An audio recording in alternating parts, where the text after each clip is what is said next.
You're on a journey. Nothing happens overnight, and where you are at any given time is nowhere near as important as the direction in which you're headed. I think one of the biggest misperceptions about becoming a more powerful communicator is that it means changing who you are. And to be honest, one of the foundational beliefs at Speakeasy is that to become a powerful communicator, you don't need to change who you are. You, in fact, need to become more of who you are. We're not going to make you a better communicator. You're going to make yourself a better communicator. That's one of the big contributors to the methodology and the philosophy that we use in the classroom with all of our participants. It's not our job to judge you as a communicator. It's your job to judge yourself. What we do is create opportunities for you to see yourself. We can become a mirror, a very strong mirror. And we can become a magic wand that helps you move from whatever your current state is to whatever your ideal is. You know, I think the people you respect the most are the people who know how to answer a tough question and answer it with a really true, authentic answer. The Q&A at the end of a meeting is the strength of the meeting. It's when you can bring a little more of yourself to the table. Hear the question, respond directly, but also think, how can I even further this connection, because I really care about what you're saying. I actually know the answer, but I even know something more, because if I give you a little more information, it just helps us build a bridge, and it certainly builds a relationship, which is the ultimate goal in any kind of exchange. For me, communication it's a lifelong journey, an art that will always have room to be honed. Communication is really a journey. It's not something that you learn and you say, okay, I've got it down, and you think you're done. It's actually an ongoing journey which you can always perfect and always build on and always learn. And I think it's really important for women, especially in the workplace, to own this particular competency.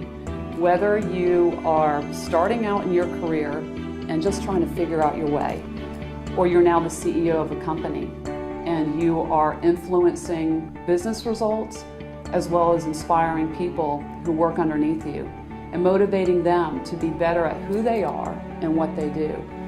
So I would say the communication competency, of all the competencies out there, especially for women, is one to constantly look at and constantly push yourself to develop, to own your voice, to be transparent, and most importantly, to be authentic.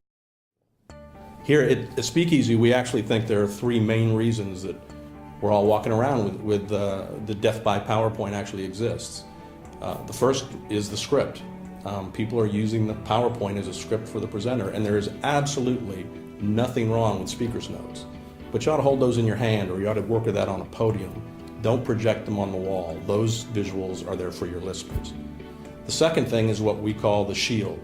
Somewhere a long time ago, people learned that it's much easier to work on their visuals than it is to work on themselves.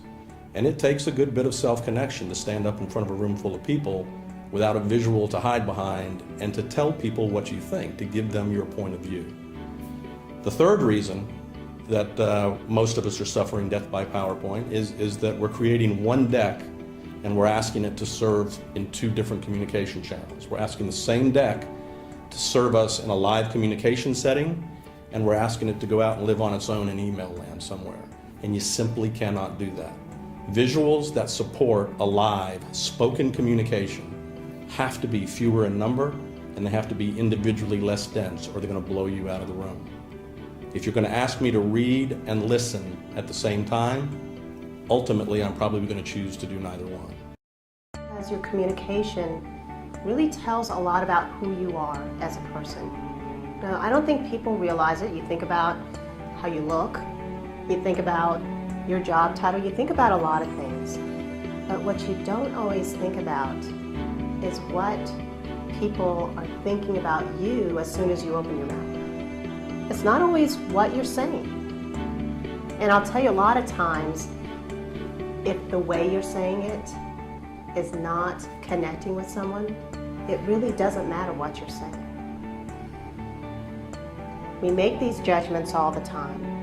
You make them, I make them.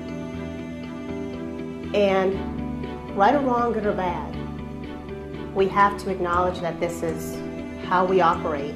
And if we acknowledge this, then isn't it worth it to know, what is it that I can do differently? How can I use my body differently? How can I use my voice differently in such a way that I am really connecting with people? That I have credibility, that I have the kind of presence that I want. There are so many different things, many very small, very minute changes that people can make they don't even realize unless they take the time to really stop and evaluate themselves. Be open to what the possibilities are with their communication. The idea of what we do here is not about judging communicators. So whenever somebody asks me, do you think, so-and-so is an effective communicator? I really don't want to be a judge of good or bad or somewhere in the middle. I can share with you, though, that effective communicators are individuals whose words are heard. So another way to look at effective communication are what are the qualities of effective communicators. From our point of view, we believe that effective communicators are individuals who are able to come across with a lot of energy, a lot of commitment, a lot of passion. They have clear articulation in their spoken word, and they're very engaging and have the ability to connect with others.